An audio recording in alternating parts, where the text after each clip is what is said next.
right, you guys ready? Mm-hmm. Action. Okay, so what film as a kid, horror film, scared you the most? That's a good question. I remember Night of the Living Dead scared me. There's one scene in there where the daughter gets possessed or turns into a zombie, and she goes after her mom, and she kills her with a spade. And her mom's just Kills her with a what? A spade. What's a that? gardening tool. It's triangular. I don't garden. That you use I don't for know. pots. Okay. And the mother can't believe that her daughter is actually a zombie, and her daughter keeps coming, and she's got blood coming out of her mouth, and she's not looking real good, and her mother's not getting it, and then she comes at her with the spade, and she's like, no, don't do it. And it was really like, wow, and that's made an impression on me. And I'm trying to think which other ones, but okay, we'll leave it at that one. As far as like directors or actors that really influenced your love for horror movies. Oh, the classics, Bela Lugosi, Boris Karloff, Peter Lorre. I'm trying to think of Peter Cushing and Christopher Lee. Those were the guys that I was raised on. You know, all those old classic sort of. And then I'm trying to think who was a traditional horror movie. Oliver Reed played the Wolfman once. Okay. And that was great. He was a white Wolfman. What do you think it is about the classic horror characters that are so much scarier than some of the current new ones? Because they're fantasy. I mean, some of the new ones. What seems to happen more now is you have a lot of monsters that are not like Pinhead and Pumpkinhead, but like Michael Myers. You have sort of, more just really, really bad people. Yeah. Where there's no gray mixed in there. In the old days, when you come up with an idea of something like Frankenstein, it was like, that's very fantasy kind of thing. Mm-hmm. And I think that one of the things that turns me on about being involved in horror movies is to be able to chase that concept. That turned me on so much, where you actually have a very unreal villain or monster that couldn't exist outside of this story. I think that's sort of missing these days. There was a lot of really great characters that came out back in the day.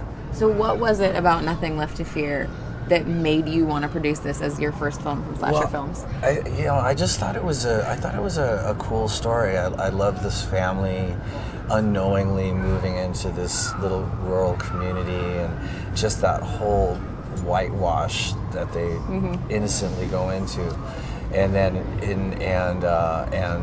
and the sort of the porthole to hell, and unknowingly. I like how an unknowingly sweet family moves into one of the gates of hell. Yeah, and I think the other thing was the transformation that Mary makes. I don't know if I'm saying too much, but it's your movie. You can give as many spoilers as you want. The transformation that happens and the monster that she becomes. And it's not like Reagan. This is something else. And Reagan from The Exorcist. Mm-hmm. Right? Anyway, and I think that definitely turned me on. If it had just been, she just all of a sudden turns into a psychologically twisted, knife-wielding murderess, it wouldn't have turned. Yeah. But the fact that she turned into a demon herself, For you, for horror films, is there ever a limit of too much blood and guts, too much gore? Yeah. I mean, there's been a bunch of movies I'm not even going to name, because there's a place for that. I mean, some of them are so twisted. I'm glad that the people who wrote them or directed them have that outlet, because I don't think you'd want them having that in their imagination. What they might do in life. Because the detail of how graphic is, to me is a little disturbing. But I like blood and gore where it sort of needs to be. So in other words, it doesn't necessarily have to be as much as people seem to think. I think more to the imagination can be more unsettling than actually seeing it. Yeah, I feel like sometimes the scariest is when something terrible is happening, but you're not seeing everything on the screen. Right. Exactly. That's always been like exciting to me. But like when you get into like torture porn kind of stuff, yeah, I just don't get that. That's sort of out of the realm of entertainment and into something way more, sort of dark, and like, why did you want to do that? Yeah. So for Slasher Films, are you guys trying to find the next Wes Craven? Would you want to direct?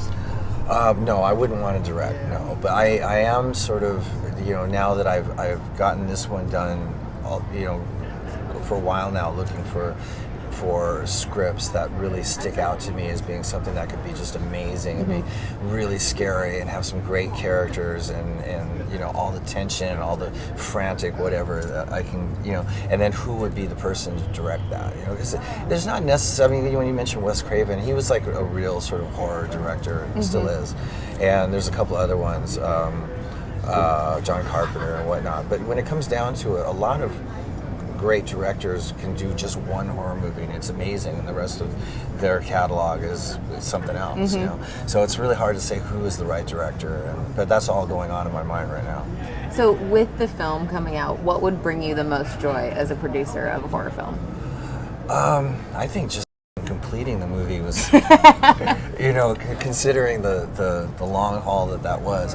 But I think right now it's just like making a record, just putting it out there and seeing if people get it, you know. Yeah. I don't have expectations. I don't have, you know, sort of ambitions for success like that. You just, you know, you put all your into the process of making it and do the best that you can do, and then just put it out there and let it go. And then you move on. While it's doing its thing, you're on to something else.